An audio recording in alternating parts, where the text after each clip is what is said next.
Parliament has wrapped up for the year. It's gone quickly, hasn't it? What grade would you give the Albanese government for their first stint in office? They've passed a lot of legislation, we know that, but is it the stuff that really matters to people like you and I? The stuff that they campaigned on? Cost of living, energy prices, and how have the opposition settled in?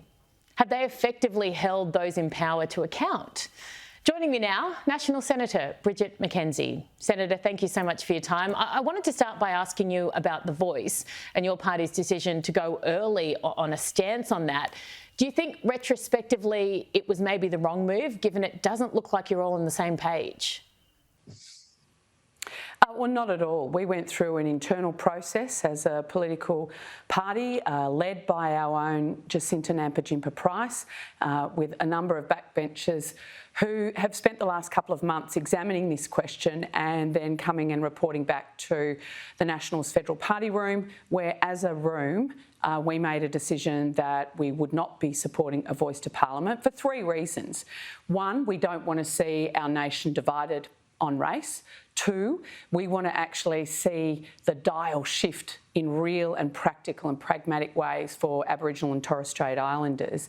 And three, the fact is the Labor Party will not be delivering the level of detail that we believe is required when you're looking at changing our nation's founding document. And that was again reinforced today on the ABC by the Minister herself, Linda Burney. I think the Labor Party's trying to do what they did at the election.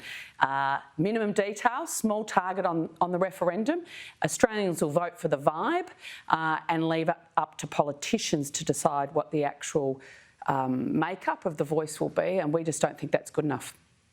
Do you think the coalition has done a good enough job in putting pressure on the government, particularly when it comes to those things that they did campaign on, like cost of living and energy? Because it looks to me like the government is very, very pleased with themselves and they're really going into Christmas with big smiles on their faces, aren't they? Well, I think it shows the difference and the hubris, the difference between the Labor Party here federally and what mums and dads and small businesses are feeling on the ground right around the country. They don't have a smile on their face as they head into Christmas, with energy prices soaring, inflation going through the roof, and the RBA's rate rises also significantly impacting everyone's mortgage repayments, and that's only going to get tougher.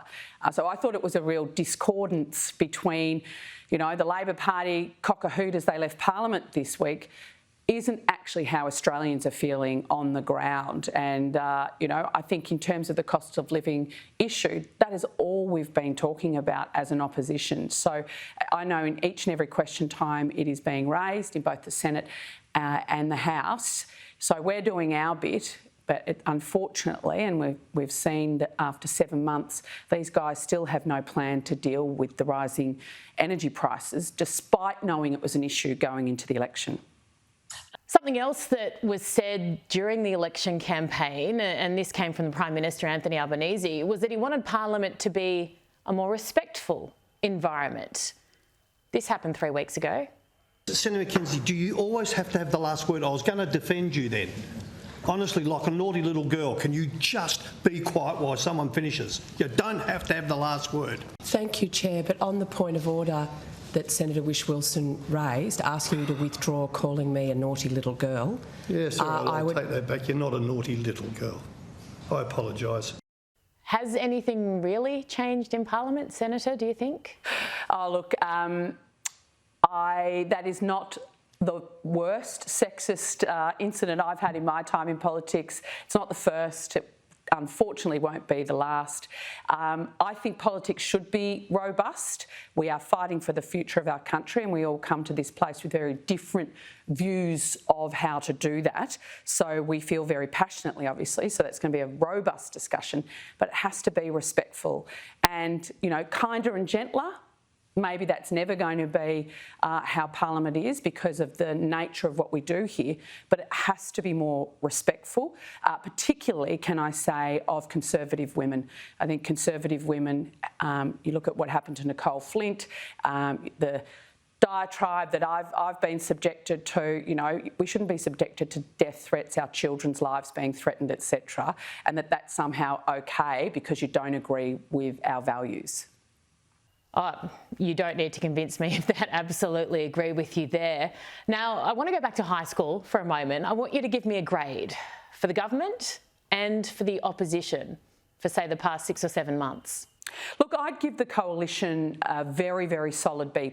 I've been really buoyed by how quickly we've responded as two political parties to finding ourselves in opposition and holding the government to account. And I think if you look at how the budget was prosecuted, they thought they'd walk in there talking about any regional spending as waste and rorts, but you know, we're able to actually say, these aren't wasteful spending programs, and they were very quickly on the defensive for the cuts they made in the budget to those programs. So I think we did really well there. We've been very, very united.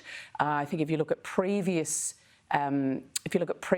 eras where parties have gone into opposition, Bill Shorten and the Labor Party, when Tony Abbott won, and subsequently, you know, when Brendan Nelson was the leader of the Liberal Party after the 2007 election, there's a lot of instability, there was a lot of soul searching, there was a lot of leadership tensions, etc. And you're not finding that at all within the Liberal or the National Party. We've both got new leaders post-election, and I think we're all rucking in hard under both of them to, you know, prosecute our agenda. And from the National Party's perspective, we had a super successful federal election, transitioned a lot of seats, which is really difficult for us, and we also held all our seats against what was a national swing against the coalition. So we also backed that up at a Victorian level. So we're going into the Christmas holidays knowing we've got a big job ahead of us next year to keep the pressure on, but I think we've handled the first 6-7 months of opposition as well as could be expected.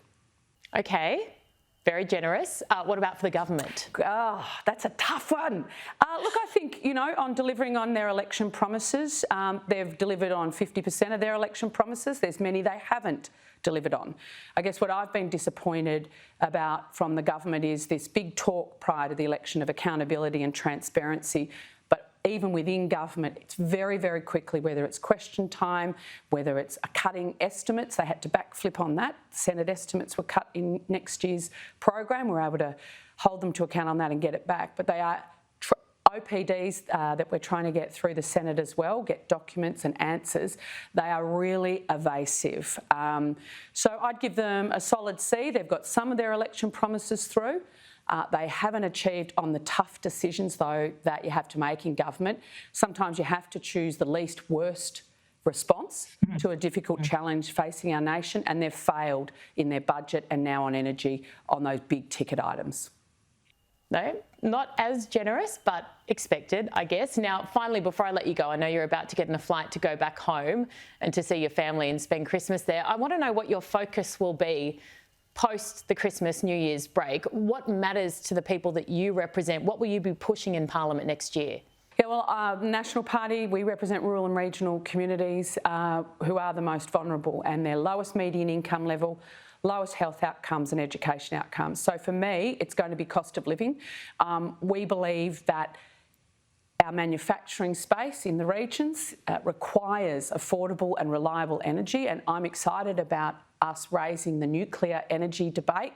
Young people who want to get emissions down also see it as a pathway for our future, and you know, we're the only country in the G20 that has a prohibition on even being able to discuss and examine that option at a federal level. So I'm excited about prosecuting zero reliable energy through nuclear next year. Okay, well, have a lovely Christmas. I really appreciate the time you spent on Erin over the past few months. Take care. You too, Erin.